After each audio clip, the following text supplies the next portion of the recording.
to also provide remarks this morning. Following that, we'll open up to questions from journalists here at site, and following that, we'll open it up to questions from media on the Zoom link as well. So with that, I would like to introduce Bernard Wessels, our Group Head for Health, Safety and Security for Newmont. Thank you. Thank you, Kevin, and good morning, everyone, and really good to be here and good to share some real positive news. My name is Bernard Wessels. I'm the Global Head for the Group for Health, Safety and Security, as Kevin just mentioned, and it's good to be here at Redcrest, British Columbia. Thank you for joining us. I would like to start with very good news. Kevin Combs, Darian Maduka, and Jesse Chabute, 3 workers from High-Tech Drilling who were safely brought to surface last night. They are being reunited with their families early this morning. We are deeply relieved that all 3 individuals are safe and in good health and spirits.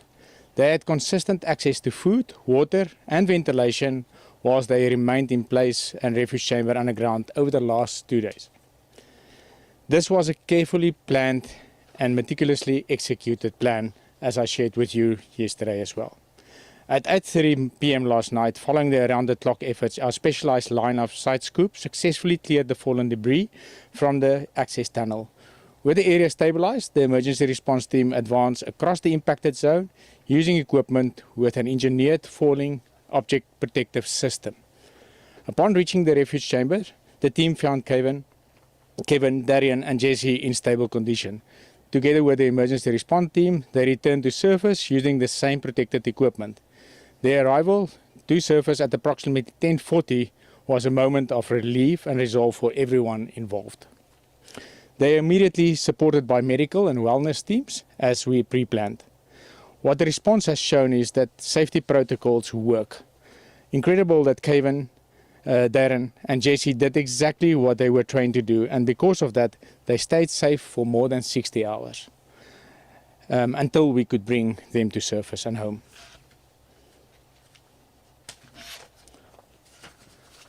As also stated yesterday, we'll conduct a comprehensive investigation into the incident, and we'll share the lessons learned with industry so that we can make sure we prevent incidents like this into the future.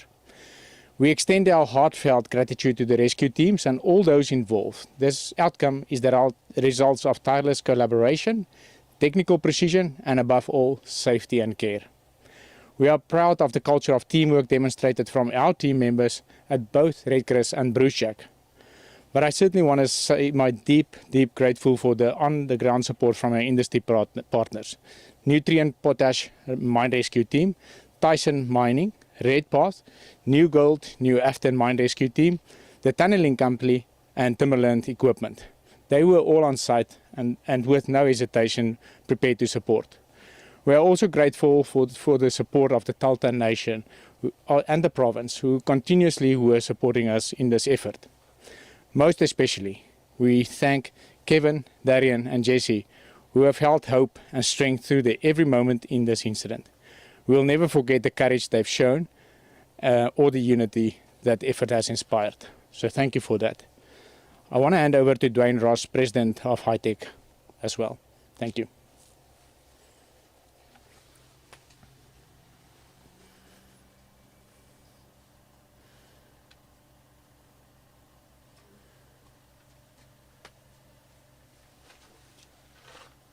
Hi, Dwayne. Do you want to unmute your microphone and deliver some remarks on behalf of High-Tech? Yeah, okay. Thank you very much. Yeah, just to reiterate what Nan has indicated, yeah, the most important thing here is having Jesse, Darian, and Kevin out safe. It was quite, euphoric evening last night. But truly, from High-Tech Drilling, just want to thank absolutely everybody involved. The on-site groups of people working together was tremendous. Just the amount of positivity, focus. Everyone was concise. Communication was great. Everyone truly worked together in this effort with the same goal. And I think we're all very thankful that it's a great positive outcome. Truly, I can't really say too much more than what Nan has indicated, but just really want to thank the people on site. And I know that there was a tremendous amount of support off-site that led to the success of this whole endeavor. So really, it's a positive experience at the end. And everyone should be very thankful and appreciative of everybody's efforts from everybody. So from High Tech, thank you to everybody, and very happy to join the family here back in Smithers shortly. And just share our appreciation for everybody.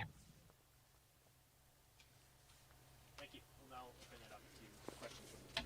What was the first thing that the workers said when you made contact? Well, they said they actually had a good sleep and they could catch up on sleep. So that's what they said in the bay. But that what was just absolutely fantastic, and I want to re-emphasize, these three stayed with the protocols as I stated yesterday. They stayed exactly where they were supposed to. They parked the vehicle that they were in exactly the same place that they should have. So just following those rules just showed what the end result was. Good spirits, healthy, walk on their own to the vehicle, and was just happy to get out. So fantastic. What does that tell you about their mental health and state of mind then? If they were actually able to sleep, then they must have been feeling okay? They definitely felt okay, but certainly that's something we want to look after them. Immediately as we exited them, we got them into our vehicles, into our ambulances, not because of anything but precaution. Make sure that we had them have a good sleep, meeting with counsellors, etc. So their mental health is certainly at most importance for us. But most important, they're going to be reunited with their families this morning. Can you describe the number of people on the crew that went through that tunnel to reach them? What did that look like? So ultimately, and again, I just want to maybe step one step back. This was a design and a planned operation that we went through several hours during the day. So ultimately, we wanted to make sure that the area is safe where they're going to travel through, and that's why it took a little bit more time. Before we actually went through, we wanted to make sure that the area stayed up as we anticipated. So we actually took them through in a vehicle that's called a loader, which is protected with FOPs, fall-on protection, and one by one we drove them, one person through and the second person through, and that was the people that went out to them 700 meters further, and then we drove them back to a safe place, and again in that fall-on protection equipped vehicle, one by one we brought them back. Has this mine experienced similar structural issues before? How common or rare is this kind of fall of ground? So, Sorry to interrupt. Could you just repeat the question that you just heard for the Zoom audience? should I let me just maybe, sorry for that. So I'm just going to repeat the question. There was a question, and is the sound better? Okay. There was a question around how did this process actually work. Just again, this was a planned process through several hours. What we wanted to make sure before we actually sent our rescue teams in was after we've cleaned up, inspect the area again with a drone, make sure geologically and geotechnically the area was stable. We then, one person at a time, drove them through in a specialized vehicle, a loader, which got fall-on protection, FOPs. Two persons went through, they walked up to the refuge bay, met the team, put them into a light vehicle, a typical truck or pickup, drove them to proximity, and then got them one by one back into this vehicle that's got protection, and drove one by one through that area. That area was 20 meters long, so that was a matter of seconds, and they were through. So you got that? Thank you. Sorry, just your question on geotechnical stability. As part of any underground or surface mine, that is something that is certainly being assessed all the time, any operation. That is the thing that we work, to establish. So this mine hasn't got a history of geotechnical instability. As I said yesterday, this is very localized in that area. Saying that, Newmont, we will do an extensive inspection and investigation into this incident, and ultimately we will share the results of this incident so that we can learn from that. But it's not a common thing, and it's not a common thing for this operation. So to your point, industry-wide, how common or rare would something like this be? Is this the first incident we've seen industry-wide across the country of its kind No, I think fall of ground is a risk for the mining industry. It's an identified risk, and it's even one of our fatality risks in Newmont that we've got controls and measures to do. So you would have seen that in industry, and you would have certainly seen it in other mines. But that's why we've got standards and protocols that we put in place, and investigations like this actually get us to learn better so that we can prevent future.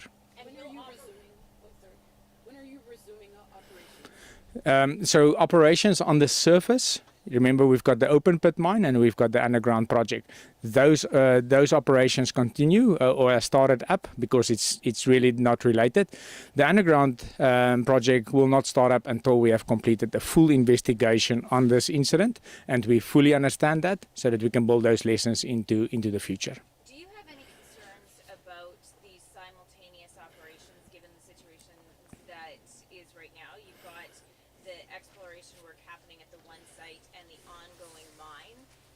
Are there any concerns about those two sites and possible connection? There is absolutely no concerns. The assessments as we started and got applications on this project is to understand what is the relation. This is industry practice. You normally start with an open pit mine, and if that is obviously viable, you will continue with an underground mine. These are really big distances from each other, and the assessment typically is to see if there's interaction or relation. In this case, nothing. I understand there was no warning. These were unexpected falls of the ground. What immediate changes do you think need to be made to prevent something like this from happening again? So again, I think our investigation will support us in making the findings to understand what better. But I want to say from a Newmont perspective, we've got several measures in place. We do the daily inspections. We do monthly inspections. We actually do second line of defense inspections with teams from external to observe and see. This one that caught us by surprise, and we need to go and understand that. And from the investigations, we will go and see. Just want to make sure this is a mine that was started in 2023, and some of these areas have to be assessed, and certainly that will be the measure to make sure that doesn't happen again. Are employees and Are employees and contractors able to come forward with concerns about safety without reprisal, and how is the company supporting the 3 drillers who were brought out last night? So let's do the one question first. I think at Newmont, our culture is a culture of speak-ups. Psychological health and safety is absolutely at the core of what we are doing. So our teams and our contractor workers certainly have the opportunity to speak up, and that's something we promote in every discussion that we have. And we'll continue to do that. That's the work culture that we wanna have. So yes, I believe that is what will happen, and that is what happened. And then again, this incident and these workers are safe because they called in and they said something is not right, and therefore they moved to a place of safety. So I think that speaks to itself. Just your second question. Yes, how is the company supporting the drillers who were brought to service? I think as Hightech just indicated, I mean, the first opportunity for Hightech is to reunite these 3 workers with their families. Counseling is certainly important, but I think for today is just get them with their families, and then we will support them as we on ongoing efforts. My last question for you and the crews that are there: what went through your mind? What was it like when you knew they were out? Just repeat that question. Okay, so the question is what went through our mind as the team on the ground. Well, I think you can see the facial expression from yesterday versus today. Certainly, we were nervous, and we just wanted to get through this process. But I think the one important thing is we kept ourselves, patient, so that we do this in a safe way. And certainly, when the rescue team announced to us, we've got all 3 of them, they're in good spirits. I mean, goosebumps as I say it, happiness, but more happiness for them. So that was the emotions. We did not make. We gave Hightech the opportunity to speak to the families themselves, and I think that was the right protocol. Thank you. We'll now turn it over to questions on the Zoom as well. Okay, thanks, Tavon. We'll take questions based on whose hands are up. So please just say your name and your publication. They should be able to hear us on the site, and we do apologize for the technical difficulties. As we've said in the chat, a video link will be made available through the broadcast tool following the remarks. So Divya from Reuters, let's start with you. Hi, thank you. So just wanted to check, has the operations resumed at the Red Chris mine? Because I heard that part of it is open and part of it is not. So can you just clarify on that? Yeah, and I do want to do a sound check here because I know there's technical difficulty. Can you hear me? I can hear you. Okay, Yes, that's you good. are. Thank Yes, you. Thank you for that. Yes, as I said, the Red Chris operations and an area consist of two places. One, we've got an operational open pit mine, and then there is a future project which we are busy permitting. So the open pit operations and the underground mines got not relations to each other. The open pit mine, we've commenced with operations. The underground mine or the underground project, we have frozen the scene of the incident. There will be an investigation by Newmont and subject matter experts. And until that has been completed, we will not open that. So just wanted to make sure there's clarity around that.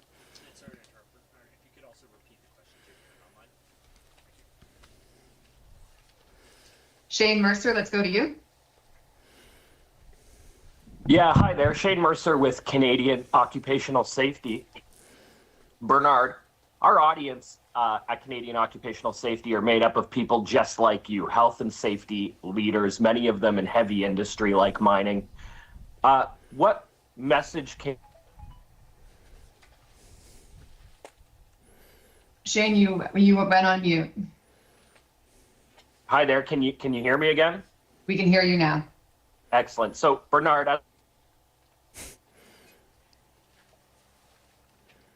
Shane, you're back on mute. yeah, I'm not sure what's going on here. It just keeps muting. But so, Bernard, our audience...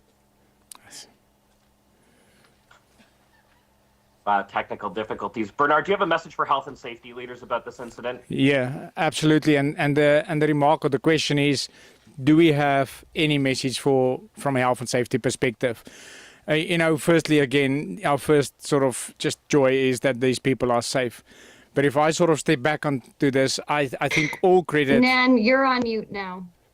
Yeah, I can't hear what he's saying.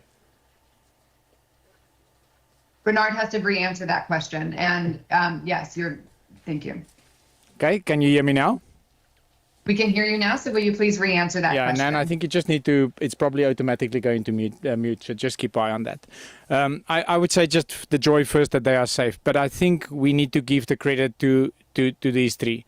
And the message to every person that's working, and especially in the mining industry, is stay with the protocols. These guys have actually stayed for 60 hours in an underground refuge bay, as they were trained, as per the protocols. Therefore, we could actually reach them. They were in good spirits, they were well fed, and they had water, and therefore they walked out. So my message is the protocols and the design that we have in industry, those are there to keep people safe. And we have the discipline, as these three showed. I think the result will be positive. So I think that would be my message. Thank you for that. Thank you. Brianna, let's go to you. Hi, I think it's me. It's Brenna with the Canadian Press. So I'm just wondering if you could describe a little bit more about this falling object protection system vehicle. What exactly does that look like? How big is it? And I have the same question about the remote controlled scoop. What does that look like? Yeah, thank you. So the question is about, I talked about the fall-on protection that we have on the scoop or the loader or the mucker or bogger, depends where you are in the world. And then also what is the line of sight or the remote loading look like. So firstly, we actually transported the people with that scoop because by design, structurally, the cap where people sit in is designed to take a certain amount of impact. And that is the design that we called fall-on protection or FOPS. So that is the scoop, and structurally designed is to cater to protect people. The second part of that, the line of sight loading, is if you think about something remote controlled, as you see with drones, etc., it's a very similar concept. So a person stands out of harm's way and operate that piece of equipment with a remote control. So the equipment moves on its own. It is not exposing people while somebody is standing on a protected area outside of the line of fire and driving that piece of equipment. So that's what it looks like. I hope that answers your question. Sorry, could you just say, like, how big are these pieces of equipment for people who don't know? Yeah, big pieces. If you think about, people that drive past earth moving sort of operations, these are big pieces of equipment. And I think, comparing to a loader that you'll see on surface, similar size, but obviously not as high as you have because of the dimensions we have underground. So big pieces of equipment.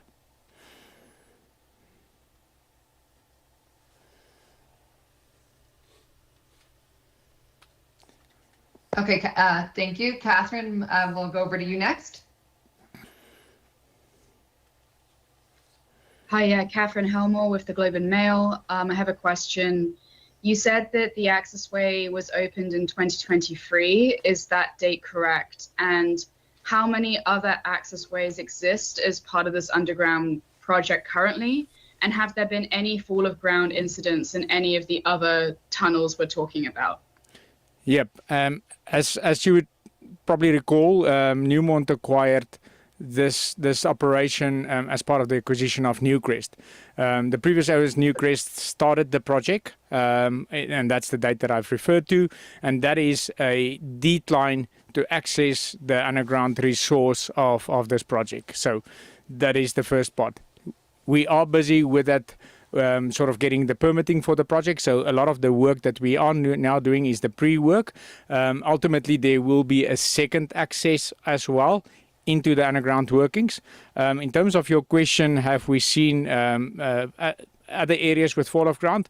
Not to the extent that we have seen now. And on a daily basis, we assess the areas through our inspections. On a monthly basis, we assess the areas of our inspections, and we act accordingly when we see, geotechnical situations. We get experts in, and we re-support that. But certainly, not to this extent. Thank you. Just to follow up though on that, so just confirming that you have seen fall of ground events in this accessway before? No, I just want to clear, and the question is, have we seen fall of grounds in this accessway before? No, we have not seen fall of ground in this accessway before. The comment that I make is, in a continuous basis, as we progress, as we work in our mines, we address localized geotechnical issues by resupporting them or by, inspecting them, but we haven't seen in this accessway to the extent that I just referred to.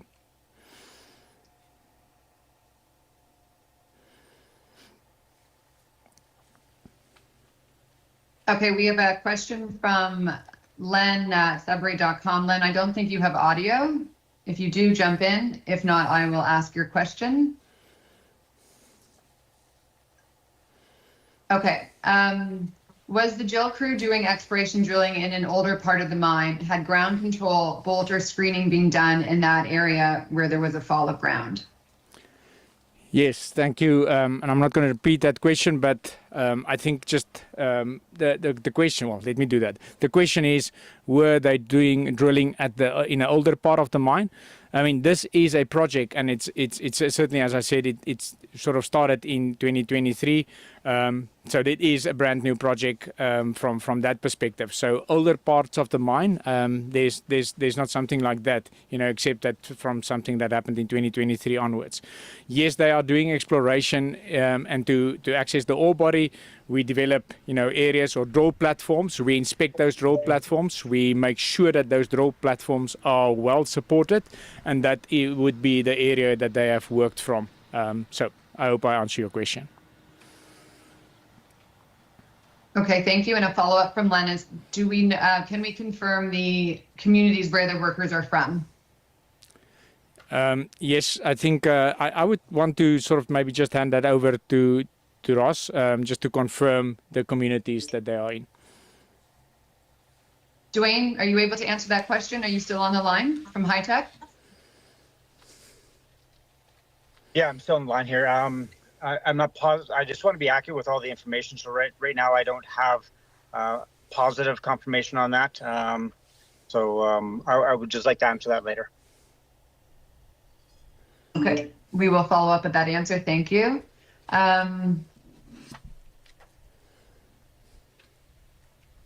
Is there any other questions? I see a couple of follow-up questions from two individuals. Any other questions before we go back to follow-ups? And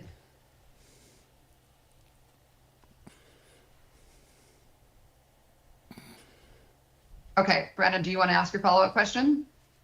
Yeah, please. Sorry, I'm doubling up here. But yeah, could you just describe like how far beneath the surface is the refuge station located? So how far underground did the workers become trapped? Thank you for that. The question is, how far is this refuge bay from surface underground? As we indicated in the driveway through, this incident happened approximately 200 meters from the portal, from where we enter surface. And further to that, you know, as we go down the decline, this refuge bay was around 700 meters. So from a vertical perspective, I would say just about 300 meters, 300 to 400 meters below surface. And sorry, just could you just describe 300? I'd say there's 284 to be exact. Okay, thank you. And just on that note, could you just describe the layout of the access tunnel, how wide it is, and just the geography of the situation down there a little bit? Yeah, typically, you know, these tunnels are developed in a roundabout, and it depends on the development or the design, and a 5 by 5 to 5.5 by 5.5 dimensions, so that we sort of have the size of the equipment that can go through, and obviously the ventilation as well as that. So that's sort of the layout of that. Also, typically we develop these access ramps at about 10%, you know, so that's the inclination of what we design it at. Well supported with structure, infrastructure, steel bolts, wire mesh, and also shotcrete to help support the area. So that gives you an indication. Sorry, I just have like a related follow-up, so I'm going to jump in. In terms of the fall of ground, were they trapped behind both falls of ground? Was it in between the falls of ground? Just how did that work? So that fall of ground was localized, and it was exactly the same area. So the first fall of ground is the area where we had the massive fall of ground. You know, so the first area we saw a little bit of fall of ground that triggered the response of the team to go back to the underground refuge bay, to stay put, and that's where we had communications. We then saw a further sort of fall of ground at exactly the same area, which is just 200 meters, you know, from surface. The refuge bay was 700 meters from there, the first refuge bay that they went into. So same area, so first incident, second incident at the same place, and the refuge bay 700 meters from there. Great, thank you. We'll go over to Zoe Yonker for your question, please. Yeah, thank you. Just to make sure I'm really clear, have there been any other fall of ground incidents in any of the tunnels or any of the areas underground so far? Yep. And again, the question is, have there been fall of ground incidents in other tunnels in the mine? Again, not to the extent that we saw today. You know, on a localized perspective, when we inspect an area, we'll make sure before we enter the area, we make it safe. And you will then support that area accordingly to make sure that by design you don't see that.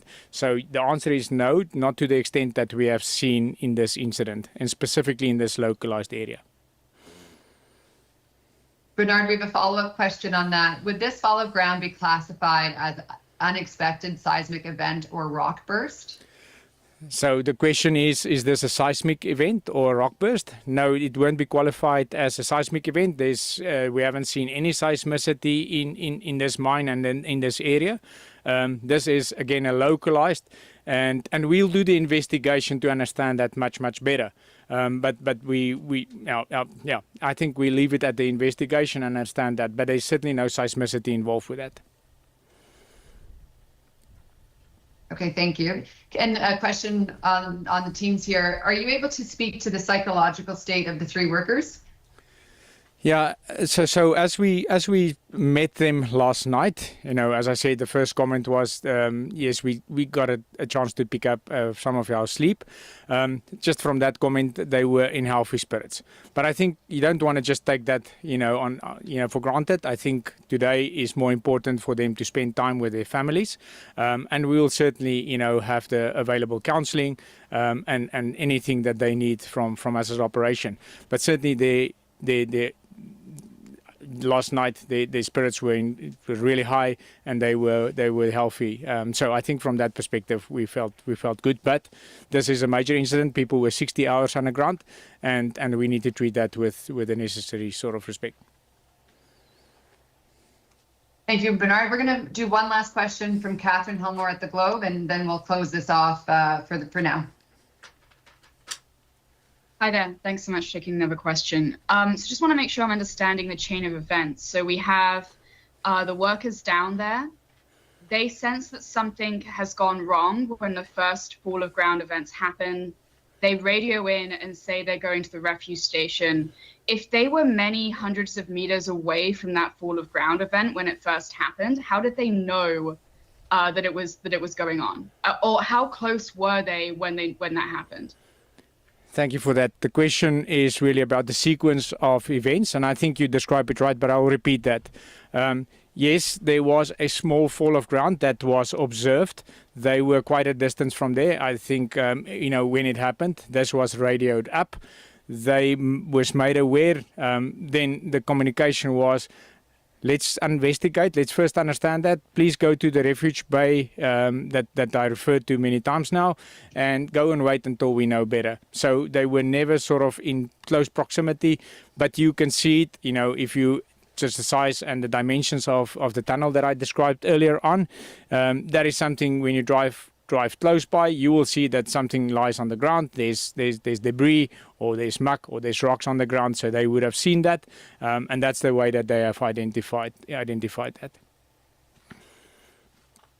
Oh, okay. Great, So thank they you. drove past and saw that there was, that stuff had fallen on the ground, and then they called it in. That's how it worked? Yes, that's how it worked. The first initial smaller fall of ground that was observed, it was called in, and sort of protocol was followed to go and wait in your area of safety. And then in a time thereafter, as described earlier, a bigger fall of ground happened. That was the sequence of events. These three people stayed in the refuge bay for the extended time, as we have described before, and that's the reason why they are safe today, and we could have safely rescued them. Okay, thank you everybody for these questions. We're wrapping up now. We will circulate the formal remarks and how you can access video footage of on site, because we know that there was technical problems on this link. Over to you, Kayvon. Yeah, thank you everybody for joining today, and what is certainly a day of relief, joy, and collegiality at the Red Chris Mine. Thank you for your interest in this story. It was an important one. And with that, we'll now close and wrap today's event. Thank you.